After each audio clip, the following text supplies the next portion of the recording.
आंदोलक विद्यार्थ्यांवर अभिनेत्री आणि खासदार कंगना रनौत बरळल्या. जंतर मंतरवरील आंदोलक कोणत्या अँगलनं विद्यार्थी वाटतात? कंगना रनौत यांचं वादग्रस्त विधान. विद्यार्थ्यांवर लाठीचार्जचे आदेश कोणी दिले? केंद्रीय गृहमंत्री अमित शहांनी संसदेत निवेदन द्यावं. खासदार संजय राऊत यांची मागणी. धर्मेंद्र प्रधान यांच्या संसदेतील स्वागतावरून ही हल्लाबोल. जंतर मंतरवरील लाठीचार्ज प्रकरणी 6 राज्यांच्या मुख्य सचिवांना सुप्रीम कोर्टाची नोटीस. विद्यार्थ्यांवरील कोणतीही सक्तीची कारवाई न करण्याचे सुप्रीम कोर्टाचे निर्देश. तर अटक केलेल्या सर्व अल्पवयीन मुलांना तत्काळ सोडण्याचे आदेश.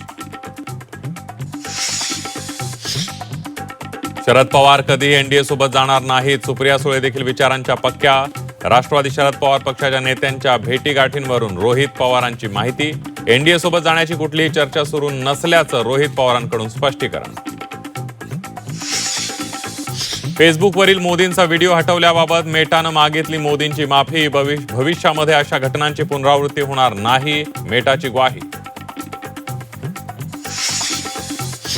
संसदीय समितीचं सोशल मीडिया कंपन्यांना समन्स. मेटा, एक्स, स्नॅपचॅट आणि गुगलच्या प्रतिनिधींना बोलावलं. 3 ऑगस्टला बोलावली बैठक. नागपूरला मुसळधार पावसाचा तडाखा. शाळेमध्ये सुद्धा पाणी शिरल्यानं विद्यार्थी अडकले. नागरिकांकडून विद्यार्थ्यांची सुखरूप सुटका.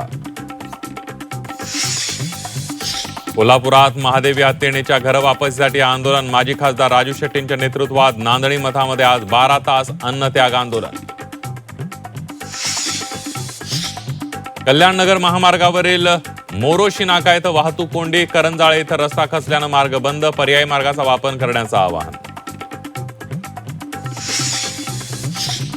आणि जपानमध्ये शक्तिशाली भूकंप. भूकंपाची तीव्रता 7.1 रिक्टर स्केल. भूकंपानंतर आता जपानमध्ये त्सुनामीचा इशारा.